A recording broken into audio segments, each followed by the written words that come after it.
يا مساء الجمال. مين فينا بتحب المواعين؟ اكيد مفيش حد طبعا. تعالوا بقى نعمل اكله حلوه جدا وفي حله واحده. معايا بصلايه متقطعه مربعات او رفيع يعني، ومعايا ماده دهنيه. انا استخدمت زيت وزبده. لو انت عايزه تستخدمي اي ماده تاني مفيش اي مشكله، اي ماده دهنيه تاني يعني، لكن كتري شويه. معايا بقى قطع من صدور البانيه متقطعه، وممكن نستخدم دبابيس، وممكن نستخدم وراك، ممكن نستخدم فراخ سليمه بحالها، ممكن نستخدم بدل الفراخ كلها نحط قطعه من اللحمه بس تبقى ستيك او بفتيك ما تاخدش وقت في السوا. هننزل بقى بقرن فلفل. الفلفل هنا يدي تست حلو قوي، مش هيدي حرقيه، ما تخافوش. معايا بقى معلقتين كبار من الكاتشب، وممكن بدل الكاتشب نستخدم صلصه، بس الكاتشب بيبقى احلى، بيسكر الاكله دي. معايا بقى بهارات قليله جدا زي ما انتم شايفين، بس بطلها الاساسي الكاري. معايا كاري، معايا جنزبيل، معايا فلفل، معايا رشه من الشطه.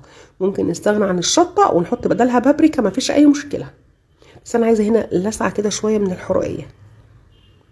نسيبها بقى تستوي مع بعض شويه، وننزل بشويه من الميه ونغطي ونسيبها تغلي.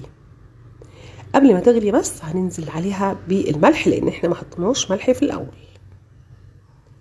نظبط بقى الميه بتاعتنا على حسب كميه الرز. انا هعمل ايه؟ هعمل رز بسمتي، هو ده الرز اللي انا بستخدمه. بستخدم الرز الذهبي، عايزه تستخدمي الرز الابيض مفيش اي مشكله، عايزه تستخدمي الرز المصري مفيش اي مشاكل. انا هنا نقعاه حوالي نص ساعه. بصوا غسلته كويس، وخدي بالك اغسلي الرز البسمتي كويس علشان بيبقى فيه شويه كده من الريحه كده.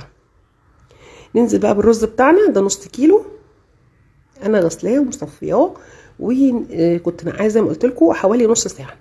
نظبط الميه بتاعته. انا الرز البسمتي بستخدمه كانه رز مصري بالظبط، ما بزودش الميه يا جماعه، اللي عايز يزود براحته، لكن انا بحطه بتعامل معاه كانه رز مصري طالما نقعاه.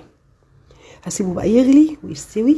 ما نقلبش الرز البسمتي على النار كتير، لان الرز البسمتي على النار بيكسر. بصوا انا بشكشكته اهو، ما قلبتوش خالص، طالما انا ميتي مظبوطه وملحي مظبوط وتوابلي مظبوطه مش محتاجه اقلبه. نغرب بقى مع بعض، تحفه جدا. ممكن نحط مع الفراخ بسله او فاصوليا، وممكن خضار مشكل، وتبقى وجبه كامله متكامله. انا عملت جنبه شويه سلطه وشيبسي وبس، ما عملتش اي حاجه تاني. بصوا خطير. عايزه تكتري في الفراخ عن كده كتري، مفيش اي مشكله. عايزه زي ما قلت لك تستخدمي فراخ كامله تبقى كانها كبسه سعودي بس